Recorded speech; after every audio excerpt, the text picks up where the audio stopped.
Hello दोस्तों, Ubuntu के इस नए वीडियो में आपका स्वागत है।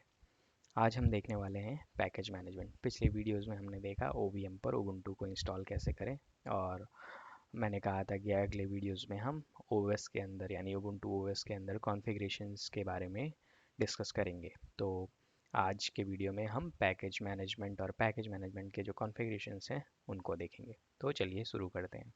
मैंने अपना एक उबुंटू 01 मशीन ऑलरेडी ऑन करके रख दिया है, और क्योंकि हमने होस्ट ऑनली नेटवर्क कॉन्फ़िगर कर दिया था तो मैं कंसोल की जगह पुट्टी से डायरेक्टली लॉगिन करूँगा। तो ये हमारा पुट्टी का प्रॉम्प्ट आ गया है और हमने जो यूज़र क्रिएट किया था मैं उससे लॉगिन करता हूँ। इसको मैक्सिमाइज़ कर देते हैं। और पैकेज मैनेजमेंट में अगर आप देखेंगे तो सबसे पहले है ये ऊपर अब नेटवर्क से कनेक्टेड है, तो यहाँ पे दिखा रहा है 162 packages can be updated, 106 updates are security updates. तो ये कैटेगरी है सिक्योरिटी अपडेट्स जो कि उबुंटू डिफाइन करता है, और इन टोटल 162 पैकेजेस हैं। इसका सिर्फ इतना ही मतलब है। उसके नीचे वो बोल रहा है कि रिलीज़ अपग्रेड भी कर सकते हैं, यानी कि 16 हम अभी रन कर रहे हैं, 16 LTS वर्जन। हम उसको चाहें तो 18 पे अपग्रेड कर सकते हैं, लेकिन हम अभी अपग्रेड नहीं देख रहे हैं, यानी कि ओएस अपग्रेड नहीं देख रहे हैं। हम अभी सिर्फ पैकेजेस अपडेट और पैकेज अपग्रेड देखते हैं। तो चलिए मैं रूट पे स्विच कर लेता हूँ ताकि बार बार सूडो ना यूज़ करना पड़े, और क्लियर कर देता हूँ। तो पैकेज मैनेजमेंट के लिए उबुंटू में जो बेसिक कमांड है वो है dpkg, यानी कि डेबियन पैकेज कमांड। ये कमांड अगर आप रेड हैट लिनक्स या लिनक्स फ्लेवर के जितने भी ओएस हैं उनसे कंपेयर करें तो जो आरपीएम कमांड होता है ये इक्विवेलेंट कमांड है उबुंटू में।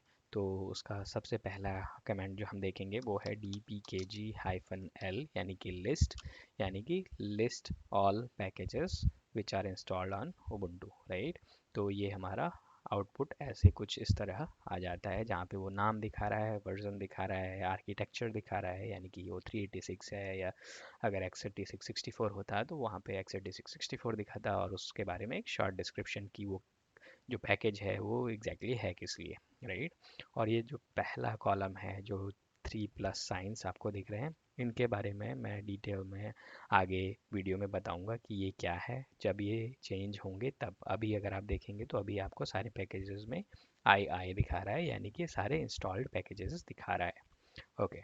तो ये कमांड dpkg-l को आप ग्रैब कर सकते हैं, जैसे कि आप लिनक्स में भी कर सकते हैं rpm-qa को। तो सपोज़ मैं एक सैम्पल पैकेज ले रहा हूँ जो कि बाय डिफ़ॉल्ट ओएस पे इंस्टॉल होता है, टेलनेट। तो dpkg-l ग्रेप टेलनेट, तो ये सिर्फ मुझे टेलनेट का इन्फॉर्मेशन दे रहा है कि टेलनेट पैकेज है, उसका कौन सा वर्जन है, आर्किटेक्चर और उसके बारे में डिस्क्रिप्शन।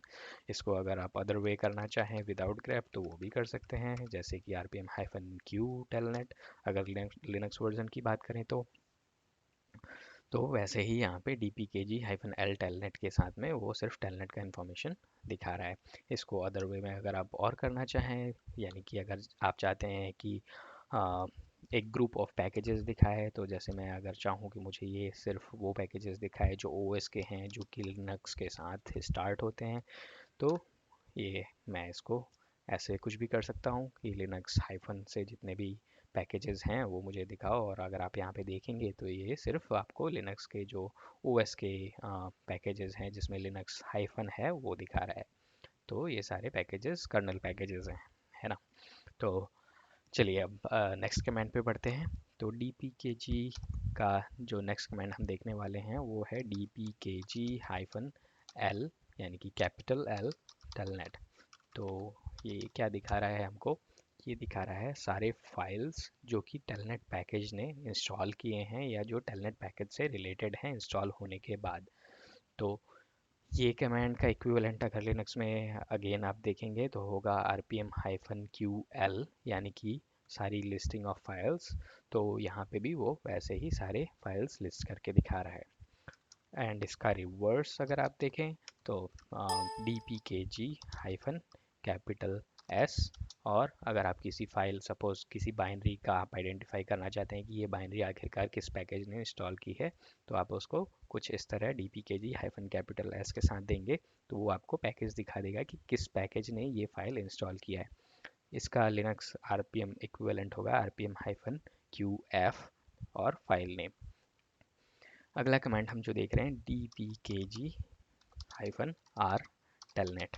तो आर आपको समझ में ही आ गया होगा, ये रिमूव के लिए है। तो dpkg हाइफन आर टेलनेट करेंगे तो ये पैकेज रिमूव कर देगा, यानी कि इसने रिमूव कर दिया।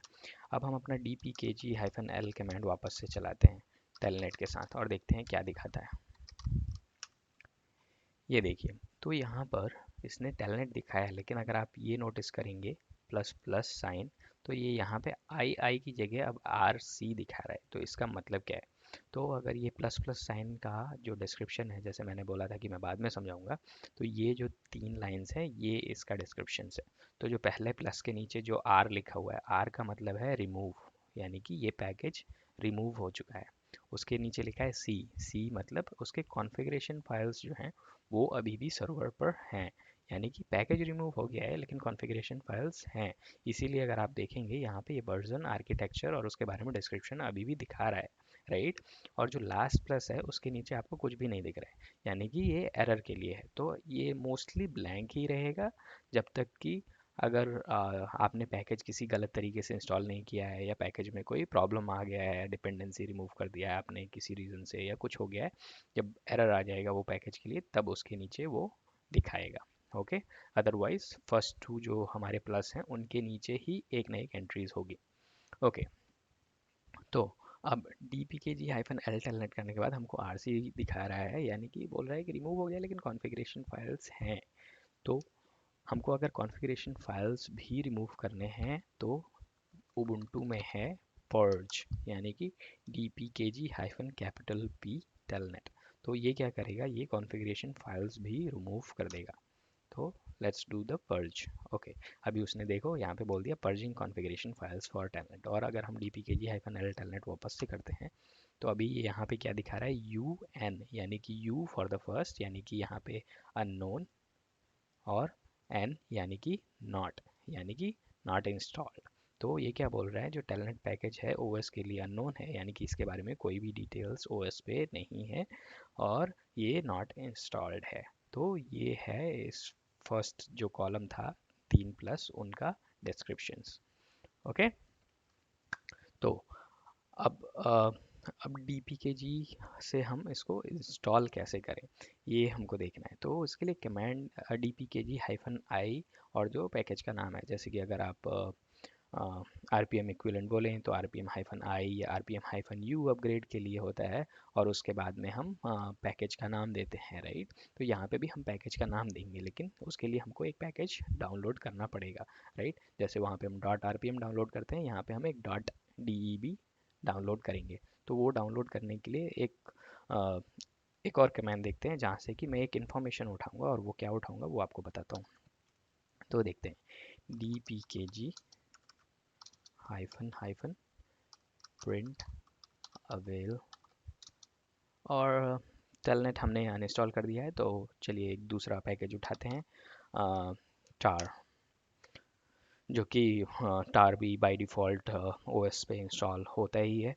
तो देखते हैं, तो यहाँ पे ये उसके बारे में कुछ डिटेल्स दिखा रहा है, यानी कि प्रिंट जो अवेलेबल पैकेज है उसके बारे में डिटेल्स दिखा रहा है। तो ये पैकेज का नाम एसेंशियल, यस, प्रायोरिटी रिक्वायर्ड, ये यूटिलिटीज़ का पार्ट है, उबुंटू का ओरिजिन है, और उसके बाद फिर उसका वर्जन, और फिर बाकी डिपेंडेंसीज और सब चीज़ें जो भी है वो सारी चीज़ें दिखा रहा है। और लास्ट में उसके चेकसम्स दिखा रहा है, जो कि क्रिप्ट्स हैं या चेकसम्स हैं, राइट, वो सब दिखा रहा है, साइज़ दिखा रहा है, राइट। और यहाँ पे जो इन्फॉर्मेशन मैं लेना चाहता हूँ और जो आपको दिखाना चाहता हूँ वो है ये फाइल नेम, राइट। तो ये हमारा डॉट DEB फाइल नेम दिखा रहा है, लेकिन ये सर्वर पे है क्या, नहीं। अगर हम यहाँ पर देखें, हम कहाँ पर हैं, PWD रूट पे, तो अगर हम यहाँ पर देखें तो कोई पूल फाइल नहीं है। ये मैंने पहले ही डाउनलोड किया था, तो मुझे ये पहले रिमूव कर देने दीजिए, फिर उसके बाद मैं दिखाता हूँ आपको। ओके, ये हमने रिमूव कर दिया है। तो अब इसको हम क्या करेंगे, वापस से डाउनलोड करते हैं। कैसे करेंगे, ये पैथ है, राइट। ओके, तो ये पाथ हमारा पार्शियल पाथ है। इसका कंप्लीट पाथ जानने के लिए हमको क्या करना है, एक और फाइल देखनी है। वो फाइल है cat etc apt sources dot list। तो ये फाइल एक्चुअल में ऐप्ट रिपॉजिटरी डिफाइन करती है, और इसके बारे में हम डिटेल में जब हम ऐप्ट देखेंगे तब मैं समझाऊंगा। लेकिन अभी के लिए सिर्फ इतना देखिए कि इसमें जो पहली ही एंट्री है वो है डेबियन ऐप्ट, और उसके बाद उसमें एक पाथ दिया हुआ है HTTP। तो हम ये पाथ लेते हैं, सिर्फ ये इस फाइल से हमको चाहिए, और ये पाथ पर जाते हैं, देखते हैं क्या दिखता है हमको। और अगर आप देखेंगे तो यहाँ पर आपको एक पूल पाथ दिख रहा है, राइट। और फिर अब हम पूल पाथ में अगर अंदर जाते हैं तो अगर वापस से यहाँ पर जाकर हम देखें तो ये क्या बोल रहा था, पूल मेन टी टार। तो हम पूल मेन टी टार में जाते हैं, पूल मेन टी टार। और अगर आप यहाँ पर देखेंगे तो यहाँ पर ये फाइल आपको दिखा रही है कौन सी, 27.1, जो कि इंस्टॉल्ड है अभी आपके सर्वर पर। Sorry, 28.2.1, right. 28.2.1 जो कि आपके सर्वर पर इंस्टॉल है, 28.2.1 i386 डेब, ये आपके सर्वर पर अभी इंस्टॉल्ड है, राइट। तो अगर आप देखेंगे यहाँ पर 28 के बाद 29 वर्जन भी आ चुका है, तो हम ये 29 वर्जन डाउनलोड करते हैं, राइट। और 29 वर्जन को इंस्टॉल करने का कोशिश करते हैं। तो 29 का 32 बिट यानी कि i386 वर्जन, जो कि हमारे सर्वर के साथ कॉम्पेटिबल होना चाहिए, हम इसको डाउनलोड करते हैं, राइट। तो डाउनलोड कैसे करेंगे वो देखते हैं।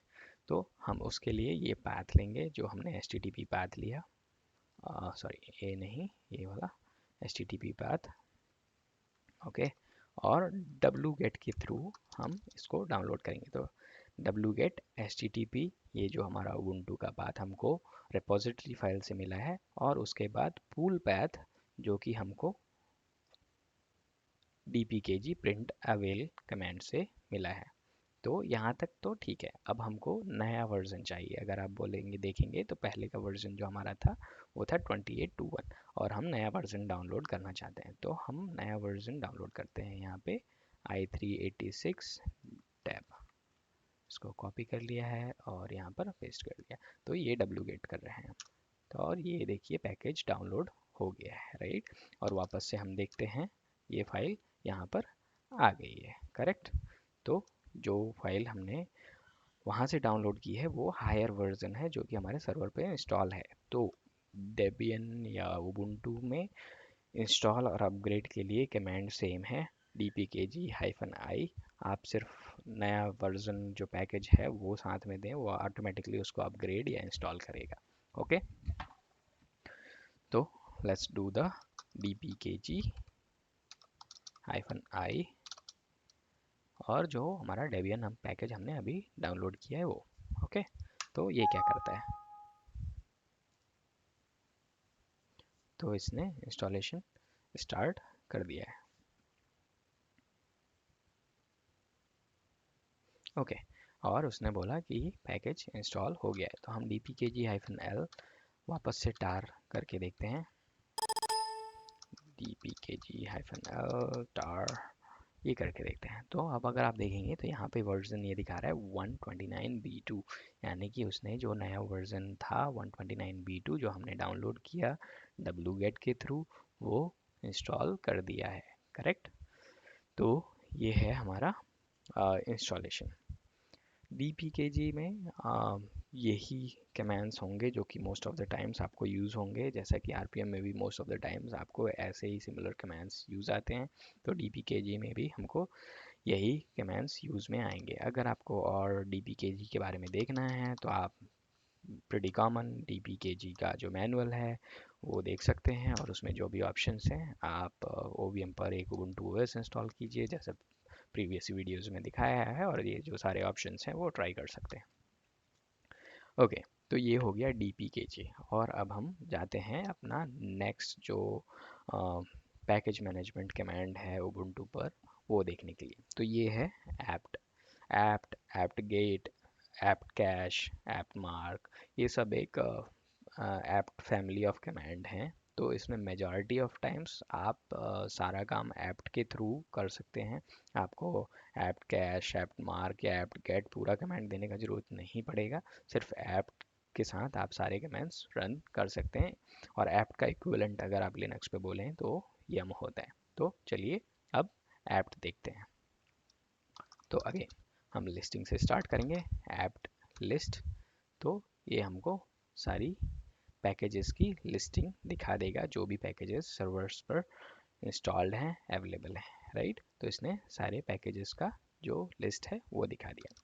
अगेन जैसे हमने वहाँ पे सॉर्ट किया था dpkg के साथ, वैसे ही हम यहाँ पे apt के साथ भी कर सकते हैं। apt लिस्ट telnet, यानी कि हमको सिर्फ telnet के बारे में इंफॉर्मेशन चाहिए तो वो सिर्फ telnet के बारे में आपको इंफॉर्मेशन देगा, राइट।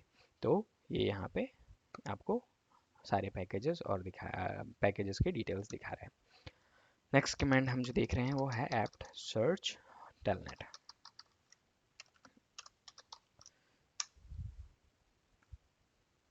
तो इसने क्या किया कि टेलनेट जो डिस्क्रिप्शन है या पैकेज का नाम है, उसमें आपको जहाँ कहीं भी अगर टेलनेट है तो वो सारे पैकेजेस उसने आपको दिखा दिए। सिर्फ वो पैकेज नहीं दिखाया जो कि टेलनेट नाम से स्टार्ट होता है या टेलनेट जिसका नाम है। तो ये जो है ये कमांड है यम सर्च ऑल का इक्विवेलेंट अगर हम लिनक्स फ्लेवर की बात करें। तो जैसे कि सर्च ऑल में हम डालते हैं अगर, तो वो सारा डिस्क्रिप्शन और बाकी सारा कुछ सर्च करके और फिर दिखाता है पैकेजेस, राइट। ना कि जैसा कि हम सर्च में वो अगर हम सिर्फ पैकेज डालें तो वो सिर्फ पैकेज दिखाता है और नेम के साथ कंपैरिजन करता है, करेक्ट। तो ये हो गया apt सर्च कमांड। सर्च करने के लिए एक और कमांड है जो कि जैसा मैंने बोला आपको ये फैमिली है, तो apt cache search telnet। तो अगर आप ऐसे देखें तो यहाँ पे भी वो आपको सेम चीज़ apt सर्च के साथ भी दिखा देगा, जो भी पैकेजेस अवेलेबल हैं सर्वर पर वैसे ही। लेकिन apt के साथ भी आप सेम कमांड रन कर सकते हैं, थोड़ा सा आउटपुट डिफरेंस है, दैट्स ऑल, ओके। चलिए नेक्स्ट कमांड जो हम देखने जा रहे हैं वो है apt show telnet।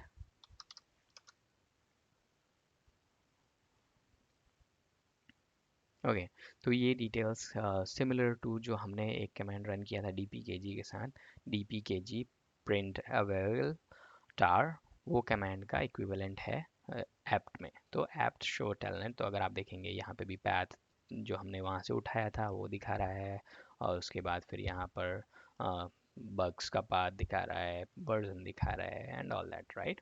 तो ये हमारा ऐप के साथ इंफॉर्मेशन अगर किसी पैकेज का निकालना है तो कैसे निकालेंगे। नेक्स्ट कमांड जो हम देखेंगे वो है apt depends telnet।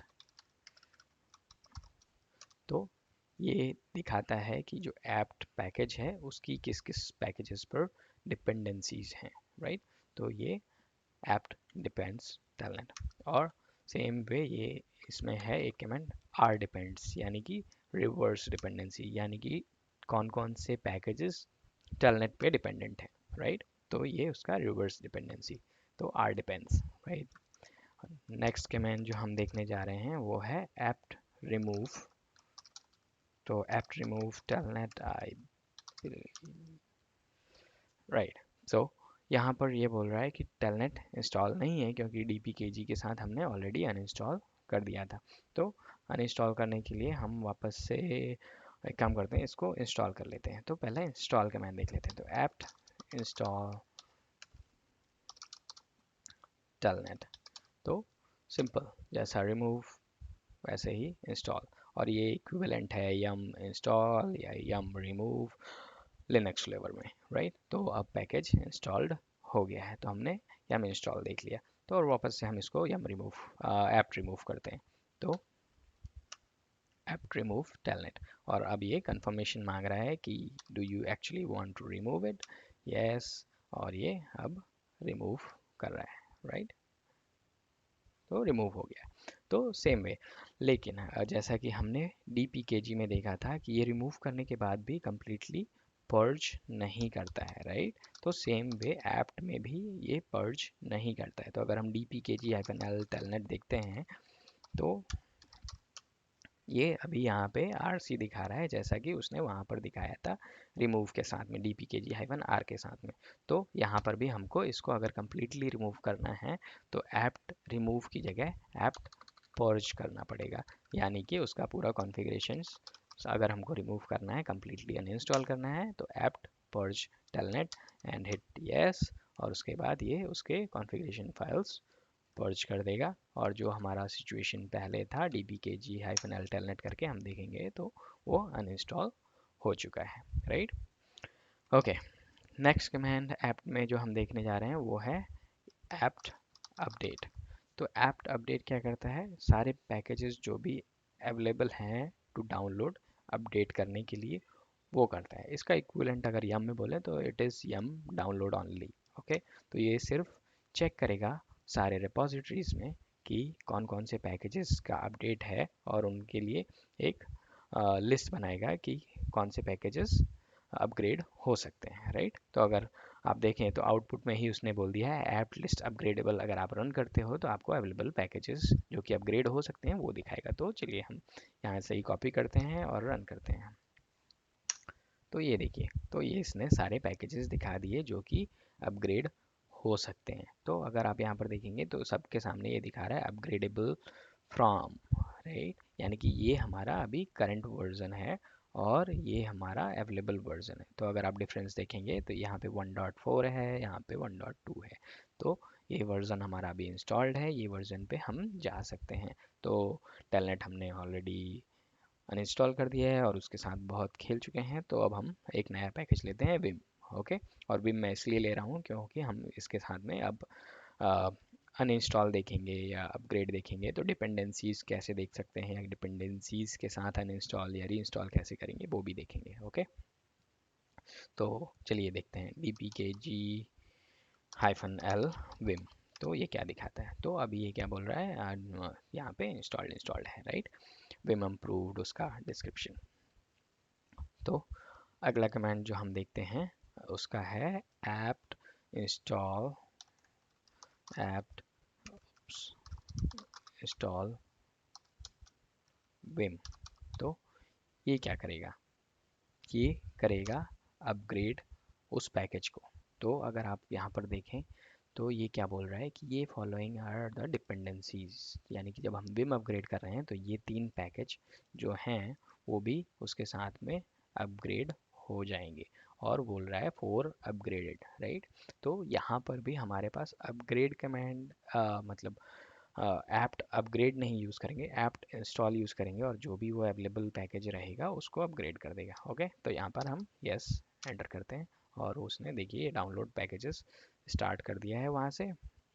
With size वो आपको दिखा रहा है कितना साइज़ है। और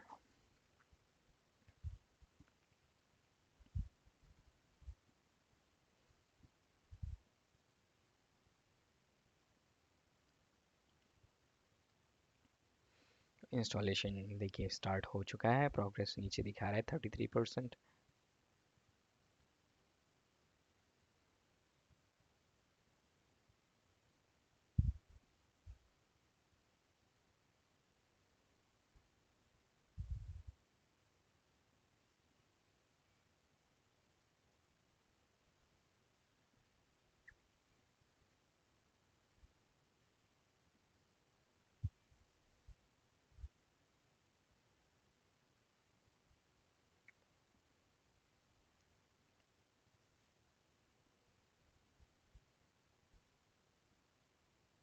और विम का नया वर्जन जो अपग्रेडेड वर्जन था 1.4 वो इंस्टॉल हो गया है।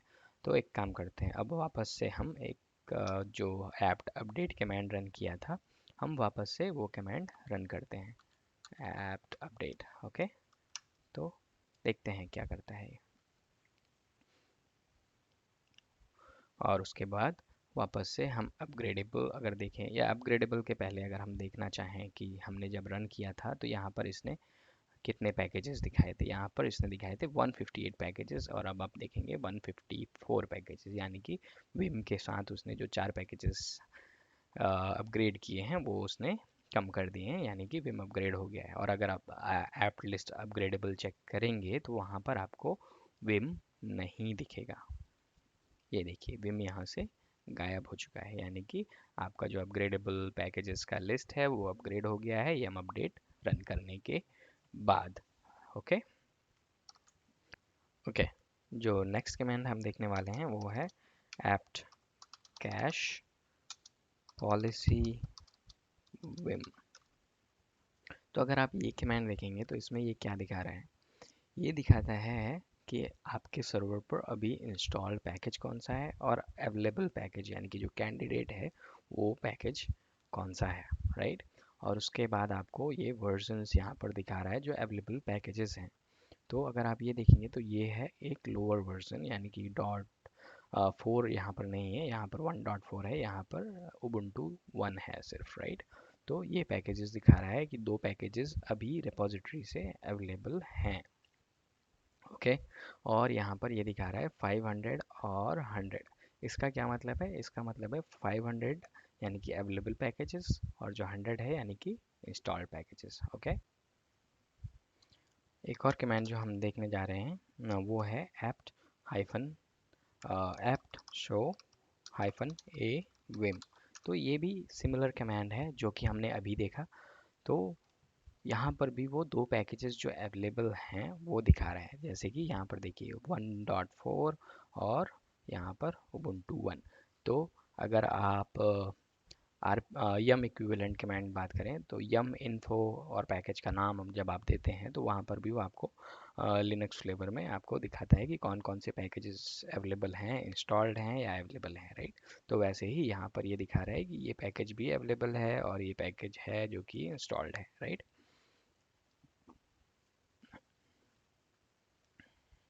ओके, साथ में वो दिखा रहा है डिपेंडेंसीज उस पैकेज की, राइट। यहाँ पर अगर आप देखते हैं तो ये डिपेंडेंसीज तो इंस्टॉल करते टाइम भी उसने हमको डिपेंडेंसीज दिखाई थी। तो ये हम क्यों देख रहे हैं, ओके। अब हम देख रहे हैं ये इसलिए क्योंकि हम अब डाउनग्रेड करने वाले हैं विम का पैकेज। तो डाउनग्रेड करने के लिए जैसा मैंने बोला यहाँ पर उबुंटू में डाउनग्रेड भी कोई कमांड नहीं है। अगर आपको डाउनग्रेड करना है तो भी आप इंस्टॉल करेंगे विथ प्रीवियस वर्जन और वो बाय डिफ़ॉल्ट डाउनग्रेड हो जाता है। ओके, तो डाउनग्रेड या अपग्रेड करके अलग से ऑप्शन नहीं है, बस हमको इंस्टॉल करना है विथ ओल्ड पैकेज। तो अभी हमारा जो पैकेज इंस्टॉल्ड है वो है 1.4। हम उसको डाउनग्रेड करते हैं जो हमारा अनदर अवेलेबल पैकेज है उबुंटू 1 ये वाला पे। ओके, तो चलिए वो हम कैसे करते हैं वो देखते हैं। तो इसको मैं कॉपी कर लेता हूँ। ओके, तो हम डाउनग्रेड करने के लिए करेंगे apt install vim equal to और जो हमारा पैकेज वर्जन जो हम डाउनग्रेड करना चाहते हैं यानी कि 1 नॉट 1.4। तो हम सिर्फ इसको रन करते हैं, ये कमांड फेल होने वाला है। तो क्यों होगा वो मैं अभी एक्सप्लेन करता हूँ। तो ये देखिए ये कमांड फेल हो गया, क्यों? क्योंकि ये बोल रहा है कि उसके डिपेंडेंसीज जो हैं वो हायर वर्जन पे हैं और अगर आप सिर्फ विम को डाउनग्रेड करना चाहते हैं तो वो आप नहीं कर सकते। ये प्रेटी कॉमन है। तो यम पे भी अगर आप डाउनग्रेड करना चाहें और डिपेंडेंट पैकेज को डाउनग्रेड ना करें तो फिर आपका यम रिपोजिटरी या पैकेज आरपीएम जो डेटाबेस है वो करप्ट हो जाता है और उसके बाद फिर आपको इश्यूज आते हैं, राइट। तो वैसे ही यहाँ पर ये कंप्लेन कर रहा है। तो हम इसके डिपेंडेंसीज जो कि 3 पैकेज और हमने साथ में अपग्रेड किए थे वो 3 पैकेज भी डाउनग्रेड करेंगे साथ में। ओके, तो यहाँ पर हम देते हैं विम कॉमन जो कि एक पैकेज था और अगेन वर्जन जो हमारा है, उसके बाद फिर एक था विम रन टाइम,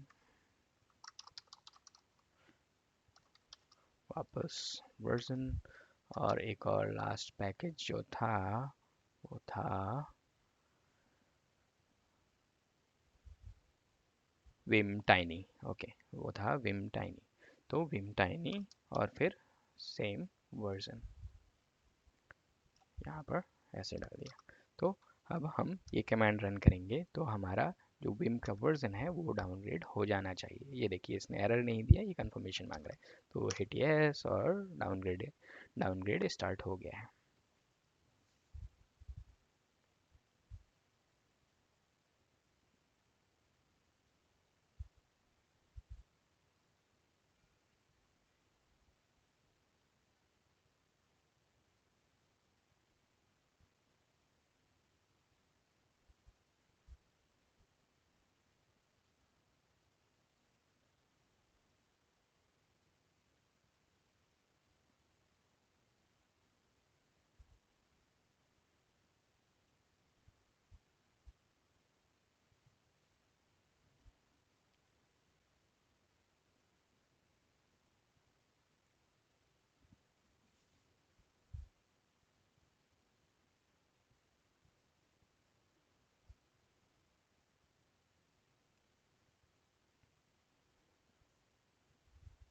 और ये देखिए हमारा विम जो था वो डाउनग्रेड हो चुका है। अगर हम अब देखते हैं या फिर हम एक काम करते हैं डीबी के जी अपडेट वापस से करते हैं और फिर उसके बाद देखते हैं कि वापस से हमको अपग्रेडेबल में दिखा रहा है कि नहीं दिखा रहा है। डीबी के जी नहीं, ऐप्ट अपडेट।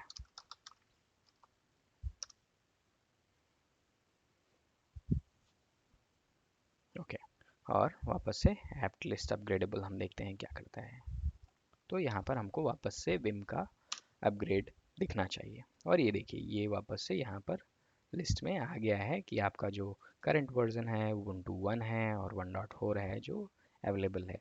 या फिर अगर आप जो कमांड हमने पहले रन किया था पॉलिसी एप्ट कैश पॉलिसी, अगर आप वो वापस से रन करते हैं तो ये देखिए वापस से यहाँ पर जो वर्जन्स हैं चेंज हो गए हैं। ये देखिए यहाँ पे दिखा रहा है ये इंस्टॉल्ड है लेकिन ये कैंडिडेट है। अगर प्रीवियस आउटपुट आपको याद हो तो यहाँ पर दोनों पे 1.4 1.4 दिखा रहा था और फिर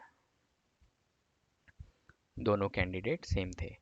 ओके, तो आ, ये हमारा हो गया डाउनग्रेड हम कैसे करें। ऐप्ट कैश पॉलिसी ये आप बिना अगर किसी पैकेज के रन करेंगे तो ये आपको सारे ट्रीज हैं उनकी लिस्टिंग दिखाएगा, राइट। तो पैकेज का डिटेल्स नहीं दिखाएगा, ये सिर्फ एक रिपोजिटरी लिस्ट दिखाएगा कि ये देखिए ये रिपोजिटरी है, एक ये रिपोजिटरी है, यानी कि जो भी पैथ्स हैं जहाँ से कि ये पैकेजेस डाउनलोड कर सकता है वो रिपोजिटरीज आपको यहाँ पर दिखाएगा कि ये कहाँ कहाँ से ये रिपोजिटरी डाउनलोड कर सकता है। ओके, तो और यहाँ पर ये 500 और 100 जैसे मैंने पहले बोला था, यानी कि 500 यानी कि इंस्टॉलेबल अपडेट अवेलेबल और 100 यानी कि जो कि ऑलरेडी इंस्टॉल्ड है। ओके, तो यहाँ के जो सारे पैकेजेस हैं वो ऑलरेडी इंस्टॉल्ड हैं। ये अगर आप देखें तो बैक पोर्ट्स बोल रहा है, यानी कि ये पुराने ओएस के जो पैकेजेस हैं वो पैकेजेस हैं और ये सारे जो आईएसओ के साथ हमने इंस्टॉल किए थे वो पैकेजेस हैं जो कि ऑलरेडी इंस्टॉल्ड हैं। ओके, तो ये हो गया हमारा ऐप्ट कैश पॉलिसी। और मोस्टली हमने ऐप्ट के जो कमांड्स हमको यूज़ होंगे वो देख लिए हैं। दो कमांड्स और हैं जो कि इक्विवेलेंट हैं यम अपडेट के, लेकिन वो दिखाने से पहले मैं आपको कुछ और चीज़ें दिखाना चाहता हूँ, वो मैं सिर्फ लास्ट में दिखाऊंगा। और यम अपडेट या यम अपडेट का इक्विवेलेंट कमांड जो है ऐप्ट अपग्रेड वो करके सेशन ख़त्म करूँगा। तो चलिए जो और एक्स्ट्रा चीज़ें मैं दिखाना चाहता हूँ वो देख लेते हैं।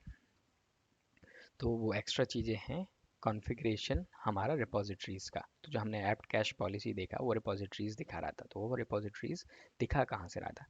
आपको अगर याद हो मैंने एचटीटीपी का पाथ लेने के लिए ये फाइल चेक की थी, apt sources dot list. Okay, तो ये फाइल हम वापस से देखते हैं। तो ये यहाँ से मैंने एचटीटीपी का पाथ उठाया था, राइट। तो ये फाइल में जितने भी सोर्सेज हैं यानी कि जितने भी एचटीटीपी पाथ हैं उबुंटू के कम्युनिटी वर्जन्स या उबुंटू के आर्काइव लिंक्स, वो सारे लिंक्स के पाथ यहाँ पर दिए हुए हैं, यानी कि कहाँ कहाँ से ये पैकेजेस डाउनलोड कर सकता है। तो ये फोर कॉलम्स में डिवाइड होता है। डेब यानी कि डेबियन पैकेजेस, उसके बाद एक पाथ यानी कि जो लिंक जहाँ से कि ये पैकेज डाउनलोड करेगा, जेनियर या उसके आगे जो भी वर्जन है वो। और अगर आप देखेंगे तो आगे है यूनिवर्स, रेस्ट्रिक्टेड, मेन या फिर मल्टीवर्स। तो ये है टाइप फॉर दैट पैकेज कि वो किस टाइप का पैकेज है। ओके, तो ये यहाँ पर आपको सारा रिपोजिटरीज डिफाइन करता है। तो ये फाइल हम मॉडिफाई कर सकते हैं अगर हमको कोई रिपोजिटरी हटानी है या कोई नई रिपोजिटरी ऐड करनी है।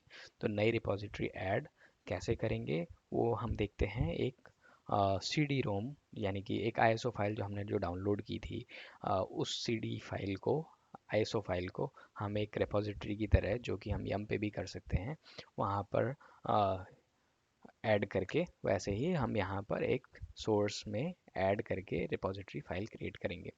इसको आप या तो डायरेक्टली इस फाइल में ऐड कर सकते हैं या तो आप ड्रॉप डायरेक्टरी में भी एंट्री डाल सकते हैं, यानी कि sources.list.d। तो अगर आप अभी देखेंगे तो यहाँ पर ये एम्प्टी है। तो आप अगर चाहें तो आप जो एंट्री है डायरेक्टली सोर्सेज डॉट लिस्ट में डालें, या तो अगर आप मैनुअल जो एंट्रीज डाल रहे हैं वो एक नई फाइल क्रिएट करके लिस्ट डॉट डी के अंदर ड्रॉप डायरेक्टरी में डाल सकते हैं। तो अभी के लिए हम sources dot list directly modify करेंगे। ओके, तो चलिए देखते हैं आईएसओ से हम रिपोजिटरी कैसे क्रिएट करें। तो हम करते हैं mkdir mnt ISO, ये मेरा ISO के लिए माउंट पाथ होगा। और ISO मैंने ऑलरेडी यहाँ पर डाउनलोड की थी, कहाँ पर, यूज़र वन के होम डायरेक्टरी पे। तो ये यहाँ पर अगर आप देखें तो यहाँ पर मैंने ISO डाउनलोड कर ली थी WinSCP के थ्रू। ओके, तो ये हमारा ISO है। तो अभी हम इस ISO को माउंट कैसे करेंगे। तो जैसा कि अ, ये ISO है, तो अगर आप लिनक्स फ्लेवर में भी माउंट करते हैं ये सेम होगा। इसको हम लूप हाइफन ओ, मतलब हाइफन ऑप्शन में लूप के साथ माउंट करेंगे। तो इसका जो पाथ है माउंट हाइफन ओ यूज़र वन और ISO पाथ और उसके बाद माउंट पॉइंट। ओके, तो ये हो गया हमारा ISO को माउंट करने का तरीका। और ये इसने क्या बोला कि राइट प्रोटेक्टेड है और रीड ओनली माउंट करेगा, क्यों, क्योंकि ये ISO है। तो that is perfectly fine. Okay, और अब हम देखते हैं माउंट ISO पे। ये हमारा माउंट हो गया है 837 MB का, जो हमारा ISO फाइल हमने डाउनलोड किया था जिससे कि हमने OS इंस्टॉल किया था। ओके ओके, अब हमारा MNT ISO माउंट हो गया है।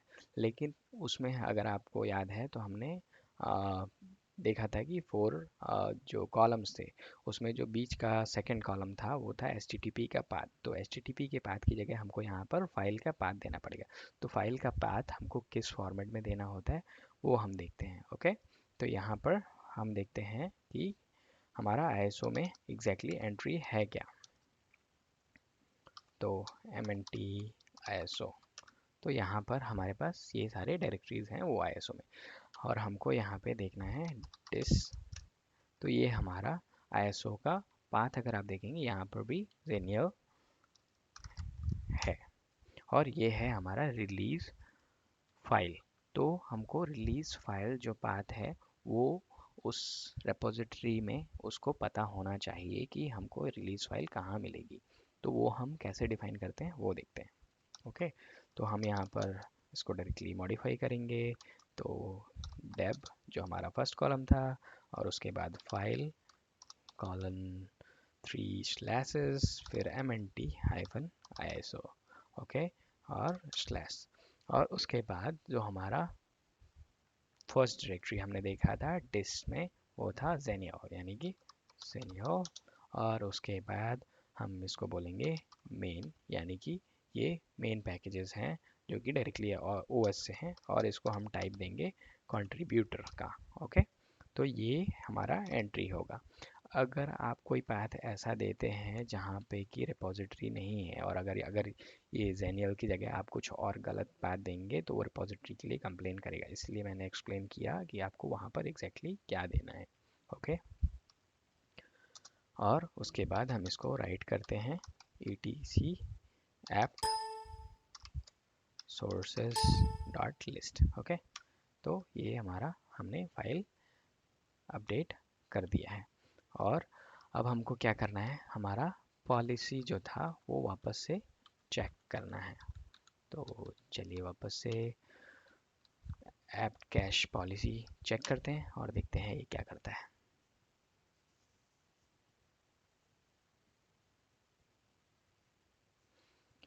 ओके, अगर आप यहाँ पर देखेंगे तो ये अभी भी आपको आपका जो CD था या जो ISO हमने अभी अपडेट किया वो अभी भी नहीं दिखा रहा है। क्यों, क्योंकि हमने रिपोजिटरीज को अभी रिफ्लेक्ट करने के लिए कमांड रन नहीं किया है। राइट, तो हमको वो रिपोजिटरी को रिफ्लेक्ट करने के लिए हमको एक और कमांड रन करना पड़ेगा, जिसके बाद वो ऐप कैश पॉलिसी में दिखाएगा कि ये रिपोजिटरी भी अवेलेबल है जो कि एज अ ISO डिफाइंड है। ओके, तो वो कमांड क्या है, वो कमांड है apt अपडेट। ओके, तो अगर आप यहाँ पे देखें तो वो दिखा रहा है गेट वन फाइल, यहाँ पे ये सारे पैकेजेस वहाँ से दिखा रहा है और वापस से एक नया फाइल क्रिएट करेगा और नई लिस्ट क्रिएट करेगा। तो अगर हम अब वापस से ऐप कैश पॉलिसी करते हैं तो यहाँ पर हमारा आईएसओ हमको दिखाने लग गया है, ये देखिए। ओके, तो यानी कि अगर हम इस समय इंटरनेट डिस्कनेक्ट कर दें तो भी हमारा आईएसओ फाइल जो है वो रिपोजिटरी में दिखेगा। ओके, लेकिन मैं अभी, क्योंकि हमको बाकी चीज़ें दिखानी है, तो मैं इंटरनेट डिस्कनेक्ट नहीं कर रहा हूँ, लेकिन आप डिस्कनेक्ट करके टेस्ट कर सकते हैं। ओके, चलिए आगे बढ़ते हैं। ये हो गया रिपोजिटरी डिफाइन कैसे करें। ये इक्विवेलेंट था etc yum dot repose dot D या etc yum डॉट कॉन्फ जो हम डिफाइन करते हैं लिनक्स फ्लेवर्स में, उसका equivalent configuration. Okay okay, next जो हम देखने जा रहे हैं वो है एक्सक्लूजन, जो कि हम लिनक्स फ्लेवर में करते हैं एक्सक्लूड पैकेज, यानी कि एक्सक्लूड इक्वल टू अगर हम yum डॉट कॉन्फ में डिफाइन करते हैं या हाइफन हाइफन एक्सक्लूड के साथ डिफाइन करते हैं कि ये पैकेजेस इंस्टॉल मत करो या अपग्रेड मत करो, सारे पैकेजेस अपडेट करो लेकिन ये मत करो। ओके, तो यहाँ पर हम कैसे करते हैं, वो करते हैं एक कमांड के थ्रू, वो है apt mark होल्ड और अनहोल्ड। तो अगर हम चाहें कि हमको एक पैकेज होल्ड करना है तो हम कर सकते हैं apt hold mark hold telnet, यानी कि सब अपडेट करो लेकिन टेलनेट अपडेट मत करो। ओके, और अगर हम चाहते हैं कि क्या क्या पैकेजेस अभी एक्सक्लूड एक्सक्लूड में हैं, अगर हम वो देखना चाहते हैं तो शो होल्ड, यानी कि अब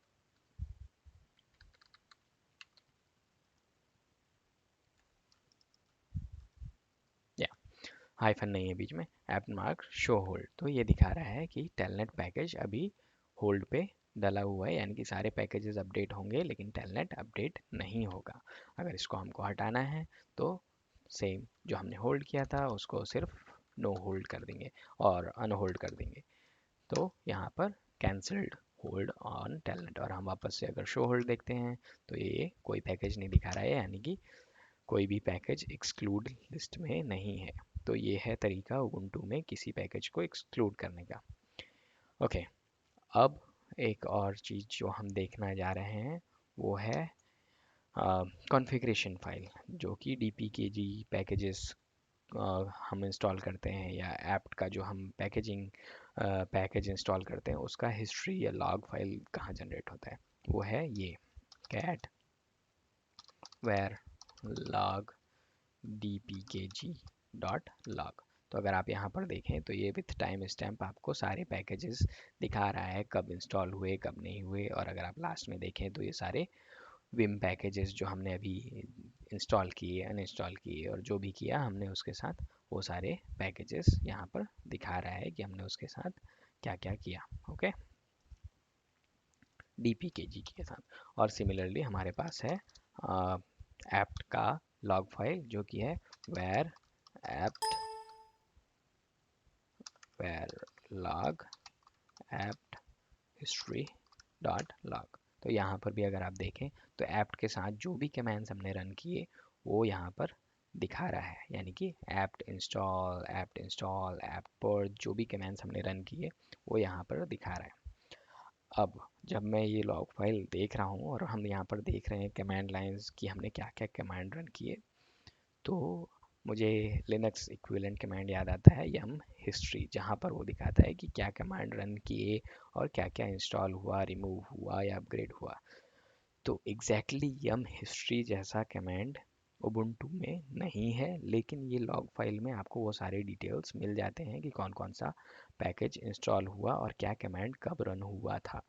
तो अगर आपको बाय चांस किसी इशू के बाद आपको डाउनग्रेड करना है या आपने जो भी कुछ इंस्टॉल किया वो वापस से अंडू करना है, तो डायरेक्ट यम हिस्ट्री अंडू या यम हिस्ट्री रोल बैक जैसा कमांड उबुंटू में नहीं है। अगर आप गूगल करेंगे तो आपको स्क्रिप्ट्स मिल जाएंगे कुछ, जहाँ पे कि वो इस फाइल को फ़िल्टर करेगा, पैकेजेस निकालेगा क्योंकि ये यहाँ पर आपको क्लियरली दिखाता है कि कौन सा पैकेज इसने अपडेट किया और किस वर्जन से किस वर्जन पे किया। तो अगर आप यहाँ पर देखें तो 1.2 से 1.4 किया।